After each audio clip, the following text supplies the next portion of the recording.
Alright, so this is what the Jeep looks like. The handles look like without the inserts, just like everyone else's Jeep. My Jeep is dirty, I haven't washed it, but you get an idea of what it looks like before. So when I finish it off, you get an idea of what these things look like after. Again, this is not really a big mod or nothing. This is just an update to make the Jeep look a little bit nicer, I hope.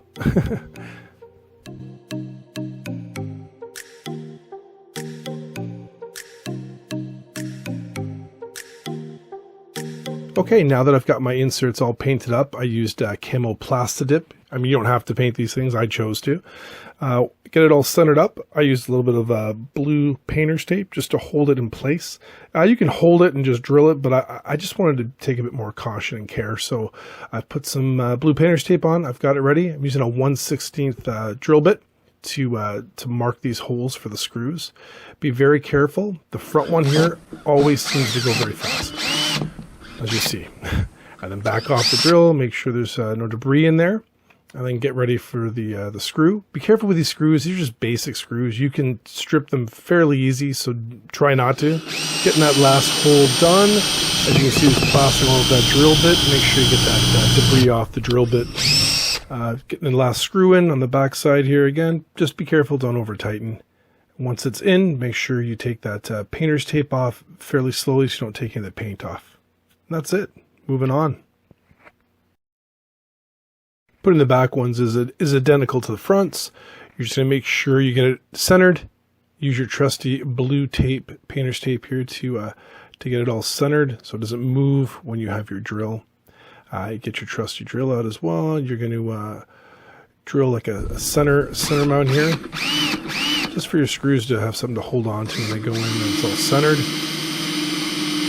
The back one here, like near the push button handle, is the one that kind of goes in the deepest, which is fine. The front one's harder, of course, because it goes really fast. Get your screws in, make sure not to strip them.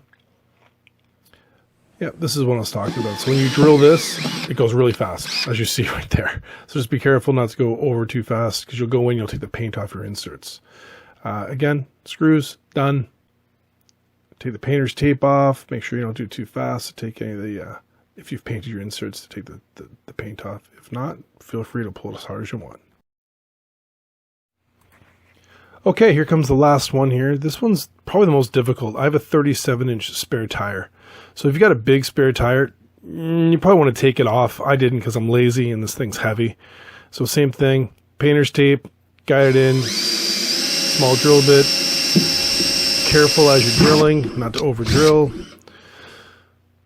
Screw in, don't over screw, because they're not very good screws. They're just like a Phillips head, I think, so they weren't the easiest. Fun positioning with the spare tire in the way, but you know, get it done. Again, simple mod. Just be careful because it's that easy. You don't want to go too fast and wreck the holes that you're trying to use for the screws. There we go. Gather on. Blue tape off, of course. Again, slowly. And once that's off, you are done. Starting off with the passenger side, it is done. Handle inserts are installed. Looks pretty good. That green camo worked out really nice, that Plastidip green camo. I wanted to use the green camo because I actually have, on the front of my Jeep, I've switched up my antenna for a 50 cal green camo bullet. So it kind of ties in. We'll see what the Jeep looks like when it's all done. But there's the passenger. Here is the rear, done and installed on the Jeep. Sorry, my Jeep is dirty, guys. I don't really clean it and wax it too often, but that's it. It looks pretty good. It turned out. Super simple mod. It takes like literally 25 minutes, 35 minutes max, and makes the handles look kind of cool.